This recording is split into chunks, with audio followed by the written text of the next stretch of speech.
Having a baby is exciting, but also expensive and confusing.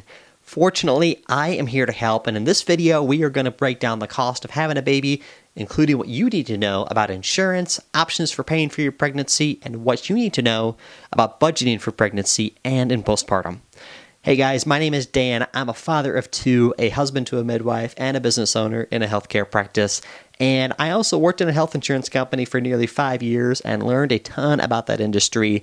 And on top of all of that, I love helping dads feel confident in pregnancy and postpartum, which is why I created the Dad Coffee Chat. Before we get started, if you have a tip on something that's worked well for you when it comes to budgeting and planning for a baby, I'd love to hear from you in the comments.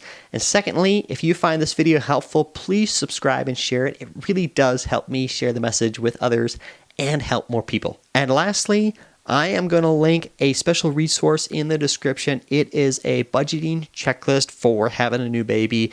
My hope is that this is going to be a really helpful resource for you as you are planning for that addition to your family. So go to dadcoffeechat.com and download that after watching this video. So with that, let's jump right in and start with the world of health insurance and maternity benefits. All right, so to start, let's talk about how the global maternity fee works in health insurance and what that means for your costs. So I'm going to break it down into simple terms so you know what to expect and how to plan ahead.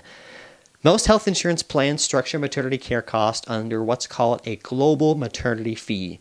This means instead of billing separately for every doctor's visit, ultrasound, and test, your provider charges are bundled under one fee that covers most pregnancy-related services. But, and this is a big but, how much you pay depends on your own insurance plan. So, let's talk about costs. There are 3 key things you need to know about how the global maternity fee works.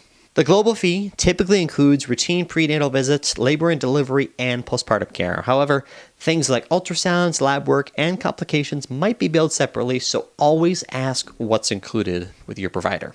And since the global maternity fee is billed as a package, you might not see charges right away, and some insurance plans apply it all at once at delivery, while others spread costs out over the pregnancy, so be sure to check with your provider and ensure to understand your billing schedule. Now, even though it's one big charge, your insurance applies your deductible, your coinsurance, and your out-of-pocket max. So, for example, if your deductible is $2,000, you're going to need to pay that before insurance kicks in.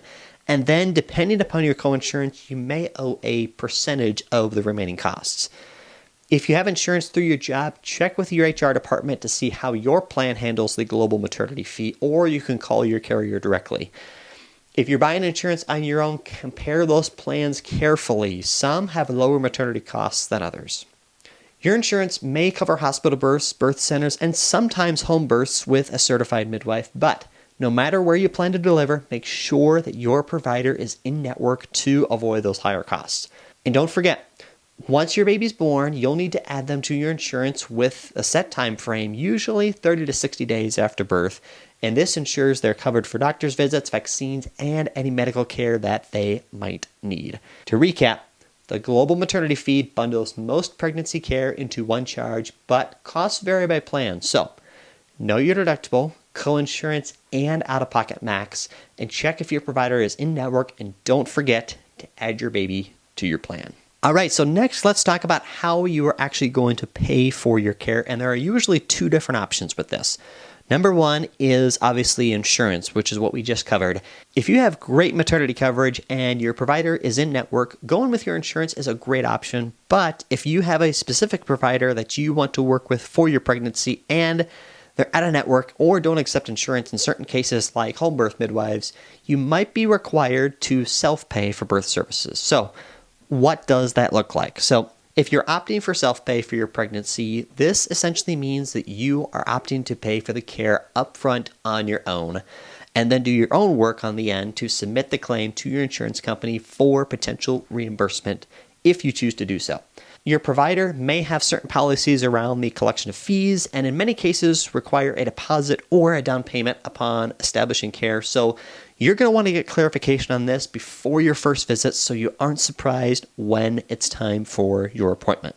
Your provider may also establish a fee collection schedule that is spaced out over the span of pregnancy with a certain amount due each visit of each month leading up to your due date.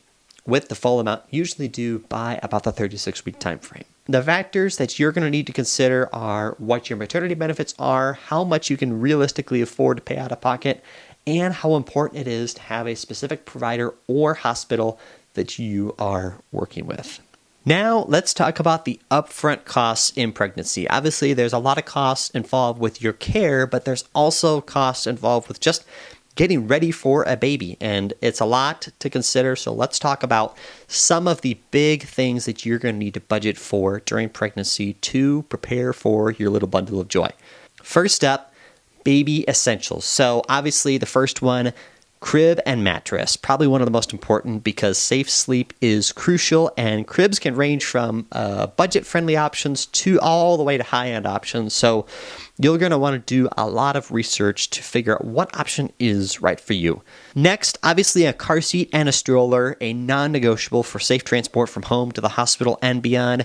And a little pro tip, if you are a family who loves to travel, I would recommend splurging and going a little bit on the higher end. There are some great options for travel strollers. I've actually made a video on the Bob stroller. If you want to check that out, I will put that in the description. Diapers and wipes. Expect to go through thousands. I know that sounds crazy, but thousands of diapers and wipes in the first year. Especially as a newborn, you're going to be changing diapers probably 10 to 12 times per day. So make sure that you stock up. Clothing. Babies grow fast, so you are going to need a wide range of sizes early on, from that newborn to that 3 to 6 month to that 9 to 12 month range, as they just grow faster than you can even imagine. Bottles and feeding supplies. So whether you're breastfeeding or you are going the formula route, bottles and pumps are going to be needed. So make sure that you get ready for that as well. Next up, home and nursery setup. So obviously you're going to need a changing table and lots of good storage for organizing baby essentials. This just makes life a lot easier. Again, probably a category I would tend to splurge a little bit on. A rocking chair or a glider helps with feeding and soothing your newborn. This one, a wide variety of products on the market, so you can splurge on this, but don't feel like you have to. Just need something basic that just keeps you and your baby comfortable in the middle of the night, because you might be spending quite a lot of time in it. A baby monitor, again, lots of different options on the market, ranging from budget options all the way to high-end ones with lots of different features, but this just provides that peace of mind while your baby sleeps. So just take a look at all the different options that are on the market and choose the one that is best for you. Aside from purchasing things, saving for parental leave and income changes. This is probably the biggest one that people forget. I know we didn't prepare for it quite enough with our first one, but obviously the first one is lost wages. So if one or both of you are taking unpaid leave, make sure that you plan for that temporary income change, because that's going to be something that you really want to become prepared for. Childcare. If you're planning on returning to work, a daycare or a nanny, that's a major ongoing expense. So just make sure that you're planning for both of those and evaluating your own personal situation. And just planning ahead is the name of the game for how your income's going to change and what that new budget is going to look like for you. Next, let's talk about postpartum costs to plan for. First up, obviously, medical care. This is something that a lot of families don't plan as much for because, of course, all of us plan for the best outcomes with the delivery, but sometimes just things can go not as expected, and there are just some unexpected bumps along the road. Some of the extra things that many people just don't budget for or forget about is lactation consulting, pelvic floor therapy, mental health support, newborn medical costs, all these different things. These are just things that are going to help you and your baby thrive in those first months and in that first year. So make sure that you're doing some research ahead of time and budgeting for those things. Additionally, expect cost for pediatrician visits, vaccinations, potential hospital stays, like I said, for complications, and nursing and feeding essentials, like I said, even if you're breastfeeding or if you're doing the formula route. And there are still costs, including breast pumps, breast pads, nipple creams, milk storage bags, all those different things.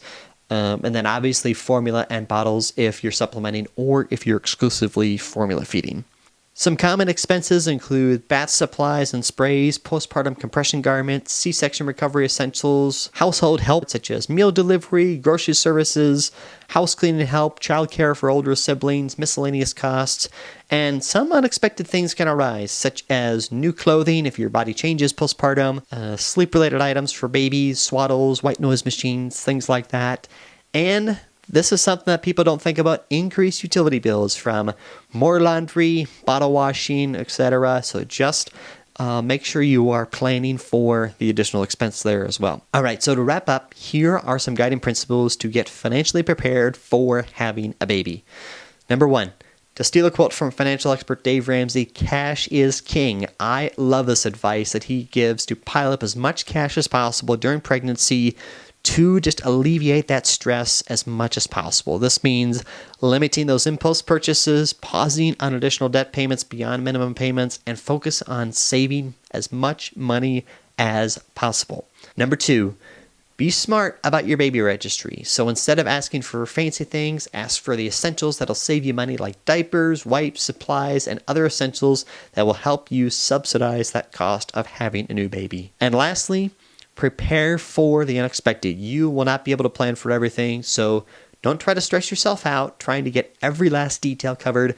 Just go with the flow, navigate each challenge as it comes up, and take it one step at a time. Having a baby is very exciting, but the financial part can be incredibly stressful. So I would suggest getting a good financial planner in your corner, working with your partner on your new budget, and taking all the help you can get. Make sure that you download that baby expense checklist at dadcoffeechat.com, and don't forget to subscribe for more content on how to be prepared for that little bundle of joy.